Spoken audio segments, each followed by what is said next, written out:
سڵاوتان لێبێت بینەران و بیسەرانی تەلەڤیزیۆنی کۆمەڵە. ئەم کاتەوە هەموو کاتێکی ژیانتان پڕبێت لە شادی و کامەرانی. ئازیزان، من زارا مەحموودی ئەم هەفتەیەش لە خزمەتانم بۆ پێشکەشکردنی ئەڵلقەیەکی تر لە بەرنامەی ئاسۆی بەرابەری کە لەم بەرنمەیەدا ئێوەی ئازیز و خۆشەویست بینەر و بیسەری بابەتێک دەبن لەژێر سەردێڕی توندوتیژی، جیاکاری و چەوسانەوە دژ بە ژنان لە نێو کایە کۆمەڵایەتیەکاندا لە ئامادەکردنی بەڕێزپەیمان. بەو هیوایە ئێوەی ئازیز لە بەرنامەی ئەم هەفتەشمان کەڵک وەرگرن. فەرموون بۆ بینینی.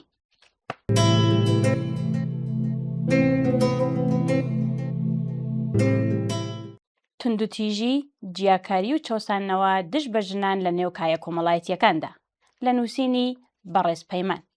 چەوسانەوەی ڕەگەزی مێنا لە پێش هەر شتێکدا لە پێش ئەوەی وێنەیەکی یاسایی و سیاسی وەربگرێت چەوسانەوەیکی کۆمەڵایەتیە کە لە دامەزراوەی خێزانەوە دەست پێ دەکات تا دەگاتە بەسەرەکی ترین کایە کۆمەڵایەتیەکان و لەوێشەوە ئەم کێشەیە ڕەنگێکی یاسایی و سیاسی وەرگرتووە.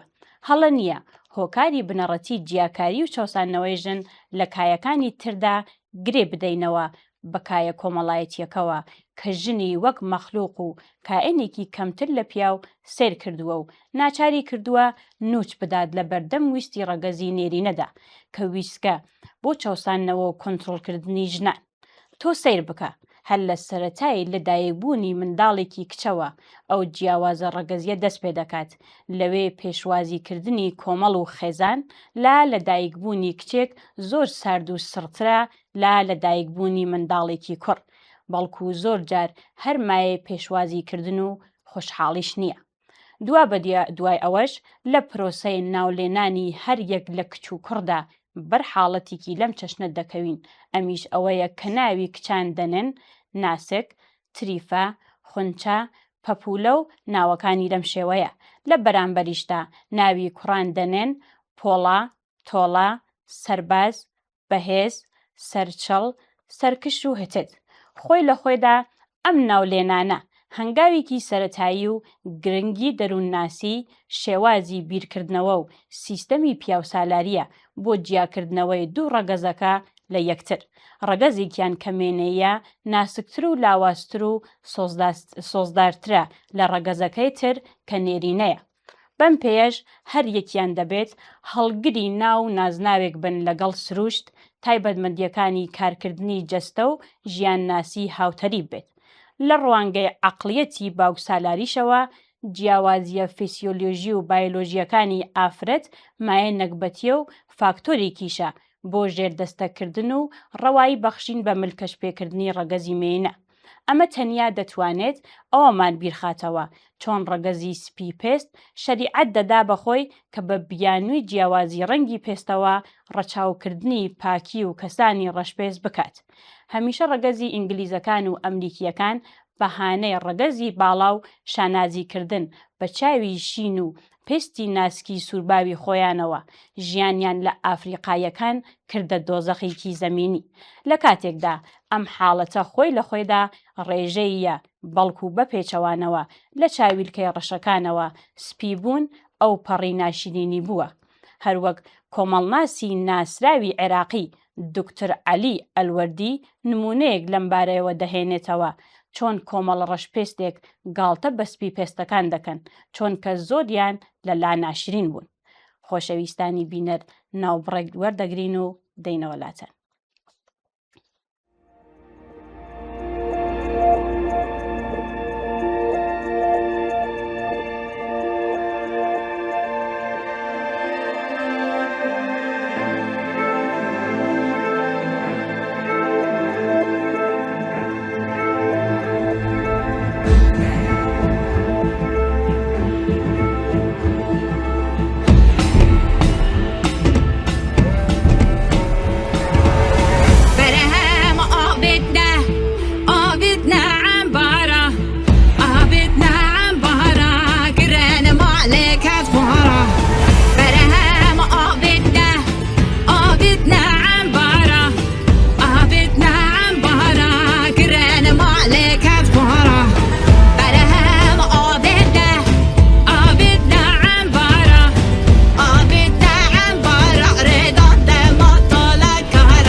عرسي حرف البازي حرف البازي جنب صوتي جنب عرسي حرف البازي حرف البازي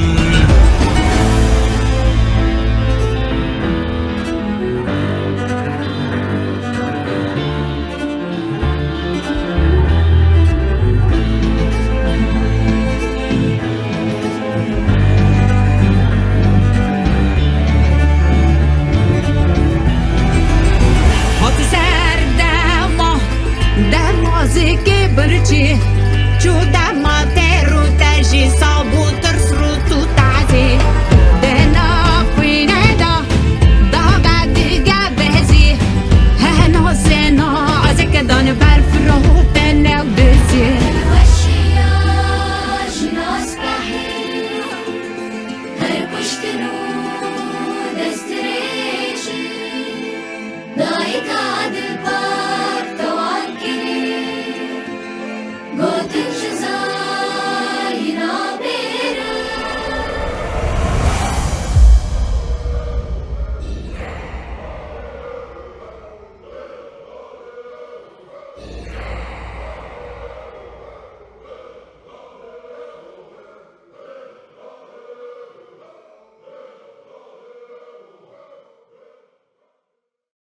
ئەم هەڵاواردن و جیاکاریەی نێوان دوو ڕەگەزەکە بە بیانووی جیاوازیکی ڕەگەزیەوە دەمانخاتە بەردەم کۆمەڵێک پرسیار و تێڕامان. ئەی بۆچی جیاوازیەکانی پیاو نەبووەتە فاکتۆری نەکبەتی و چەسانەوەی نێرینە؟ تەنانەت لە قۆناغی دەسەڵاتی ڕەهای دایکدا واتە ماتریارکی ڕۆژێک لە ڕۆژان پیاو نەچەوساوەتەوە بەڵکو شتێک نەبووە ناوی چەسانەوە بێت. ئاخر چه هێز و کارکردێک وا دەکات کۆمەڵە جیاوازیەک بێتە هۆی چەسانەوەیان یان گریمان ژن لە هەموو ڕوویەکەوە لە پیاو کەم هێزتر و کەم تواناترە. کام بیرکردنەوە یان کام مەنتەق وا دەکات پیاو بتوانێت سیستەمێک دروست بکات کە وەک یاسای ماسی گەورە ماسی بچووک دەخوات کار بکات. ژن بچەوسێنێتەوە و ئازاری بدات و بیکا بە پاشکۆی خۆی. دواتر بڕوانن چۆن لە چوارچێوەی خێزاندا جیاوازی دروست دەکرێت لە نێوان منداڵانی کچ و کوڕ. هەر لە سەرەتاوە کچ ڕادەهێنرێت و فێر دەکرێت پابەندی چواردیواری ماڵ و چوارچێوەی خێزان بێت و هێدی دەبێت خۆی بگونجێنێت لەگەڵ ژیانی چێشتخانە و دوجاریش ببێتە باشترین کابان و لە هەمان کاتدا پارێزگاری لە شەرەفی بنەماڵە بکات کە ڕاستەوخۆی بە جەستەی ئەوی مێنەوە نووساوە و لە هەر خورافاتێک لە دەرەوەی دابوو نەریتی خێڵ و کللتوری بنەماڵە. شەرەفی بنەماڵە و خێڵ جێگیر کراوە و ئەو کەسەش لاساری و سەرپێکی لەم چەشنە بکات ژیانی مەحکومە بە مەرگ.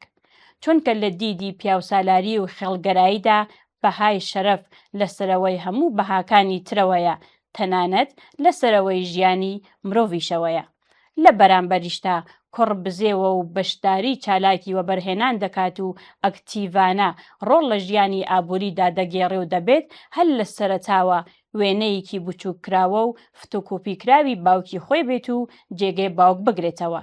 ئەم کائینەی ناوی کوڕە پێویستە شەرم نەکات و قسەی لەسەر هەموو شتەکان هەبێت و ڕۆڵی کاراکتەری باوک نیمایش بکات لە غیابی باوکدا چە غیابی کاتی بێت یان بەردەوە. لێرەوە دەبینی کۆمەڵگەیەکت هەیە لە سەرەتای ژیانی ئەو دوو مرۆڤەوە بە نێر و مێ ناونراون بە شێوەیەکی سیستماتیک و تند و تیژکار لەسەر جیاکردنەوە و دوورپەرێزیان لە یەکتر دەکات و دەیەوێ بە هەر یەکێکیان بڵێت تۆ خاوەنی تایبەتمەندیکی خۆتیت و پێویستە سنت و یاسای ژیان و خەسڵەتی ڕەگەزی خۆت بپارێزیت. توێژن دەبێت کەم قسە بکەیت و لە کاروباری پیاواندا بێدەنگی هەڵبژێریت و جوانترین ئەدگاری کۆمەڵایەتیت بە شەرەفی و شەرمنیە. هەروەک ئەو پەندە کوردیەی دەڵێت پیاوی شەرمن شانەیەک ناهێنێت بەڵام ئافرەتی شەرمن شارێک دەهێنێت. کەچی دەبێت ئەوەی پیاو بێ چاوەڕوون بێت و بەردەوام ئامادەی لە کۆڕ و کۆمەڵی پیاماقۆڵاندا هەبێت و هەموو چالاکیەکانی ژیانی خێزان بگرێتە ئەستۆی خۆی. خۆی. بەم شێوەیە کار لەسەر هەردوو ڕەگەزەکە دەکرێت، بە تایبەتی لە تەمەنی هەرزەکاریدا کە بە تەواوی لە یەکتر جیا دەکرێنەوە و تا ڕادەیەکی زۆریش دوورە پەرێز دەبن لە یەکتر و تەنانەت نامۆ دەبن بە یەکتر و کەمترین زانیاریان لەسەر تایبەتمەندیەکانی یەکدی دەبێت. هاوکاتیش لە هەناوی خێزاندا کوڕ وەک شازادەیەک مامەڵە دەکات و قسەی زیاتر دەکات و زیاتر گوێ لێ دەگیرێت و بایەخی پێدەدرێت. تەنانەت لە زۆرترینی ئەو شتانەی پەیوەندیان بە ژیان و چارەنووسی کچیان خوشکەوە هەیە ئەوەندە گوێ لە باوک و برا دەگیرێت نیو هێندە حساب بۆ بووچوونی کچەکە خۆی ناکرێت. خۆشەویستان، ناوبڕێ وەردەگرین و دەینەوەلاتان. ژن ژیان آزادی، ژن ژیان آزادی، ژن ژیان آزادی، ژن ژیان آزادی. بیا بیا تو هم کنار من، بخوان بخوان هوای رسم من، سرود روشن سپید از بس شبان، صدای غرش نهایی و خروش من، که زن جهان رانه‌ای از این سرود من، شکفتنی کشید نشان مادر جهان. بیا بیا تو هم کنار من، بخوان بخوان هوای رسم من، ژن ژیان آزادی، ژن ژیان آزادی، ژن ژیان آزادی، ژن ژیان آزادی.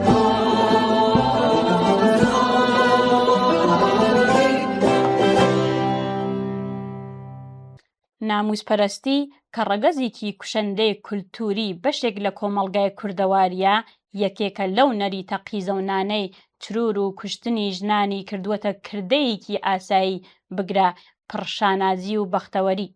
دەبینین ئەو پیاوانەی دەستیان چۆتە گیانی خوشک و دایک و کەسوکاریان بە ناوی پارێزگاریکردنی شەرەفەوە مایە خۆشحاڵی بەشێکن لە خەڵک و هەروەها ئەوەی خۆیان گەورە و سەروەر دەزانن بەسەر زەویدا دەڕۆن و لە کۆڕی پیاواندا شانازی بەکردەوەکەیانەوە دەکەن و کۆمەڵگەش پەنجەی شەرەف و خاوەن ناموسیان بۆ درێژ دەکات. ئەم کللتورەی کوشتن و بڕینە کە ڕەگی لە مێژووی کۆمەڵدا داکوتاوە و یەکێکە لە نەریتە زۆر خراپەکانی کۆمەڵگای ئێمە هێشتا وەک تابۆیەک و وەک هەڕەشەیەک بەسەر سەری ژنی کوردەوە ئامادەی هەیە. کاتێکیش دەڵێن ئەم نەریتە نەریتێکی کوردیە بەو مانایە نییە ژن کوشتن لە نێو گەلانی تری دنیادا بوونی نییە، بەڵام ژن کوشتن و بەهانەی کوشتن لە وڵاتانی تر ڕەهەند و مانا و هۆکاری تری هەیە. کاتێک لە سوئێد ئافرەتێکی بەڕەسەن سوئێدی دەکوژرێت بە مانای پارێزگاریکردن نییە لە شەرەف، بەقەدەر ئەوەی مانا و ناولێنانی تری هەیە. چونکە لەوێ ممارسەی سێکس پرۆسەیەکی ئاساییە و هیچ تابۆیەکی لەسەر نییە و وشەی شەرەفیش لە قاموسی ئەواندا نەناسراوە. تەنانەت نووسەرێکی سوئێدی بە ناوی نینا برۆک لە کتێبێکیدا بە ناوی لەژێر لیفە پەمەیەکەوە باس لەوە دەکات و شانازی بە کۆمەڵگەکەی دەکات کە منداڵانی لە دەرەوەی هاوسەرگیری لەدایک بوو بە منداڵانی عشق ناو دەبات. بەڵام کوشتنی فادیمە شاهینداڵ لەلایەن باوکیەوە بەڕاستی کوشتنێکی شەرەف بوو. هۆکاری ئەم تاوانە بە کولتوری کوردی پەیوەست کراوە و بەشێک لە هەوڵی گێڕانەوەی ئابڕوو و شەرەفی بنەماڵەکە بە حیساب هاتبوو. هەڵبەت پێویستە ئاماژە بکرێت کە دوای سەرهەڵدانی شۆڕشی ژینا لە ڕۆژهەڵاتی کوردستان و بەشداری ژنان لەم شۆڕشەدا وەک پێشەنگی شۆڕش دیدگای بەشێک لە پیاوان بەرامبەر بە ژنان و مافەکانیان و توانایەکانیان گۆڕیوە و هیوادارین بە زیاتر پەرەسەندنی ئەم شێوازەی خەبات و شۆڕشە لە داهاتوودا شاهێدی ڕیشە کێشبوونی ستەم، توندوتیژی و پێشێلکاری بەرامبەر بە مافەکانی ژنان بین. خۆشەویستانی بینەر، هیوادارم کوورەی خەبات و تێکۆشانی یەکسانی خوازانەتان بەردەوام کڵپەدار بێت.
بەڵێ ئازیزان بەم شێوەیە هاتینە کۆتایی بەرنامەی ئەمڕۆشمان تا بە یەکگەیشتنەوەیەکی تر و هەفتەی داهاتوو ماڵاوە.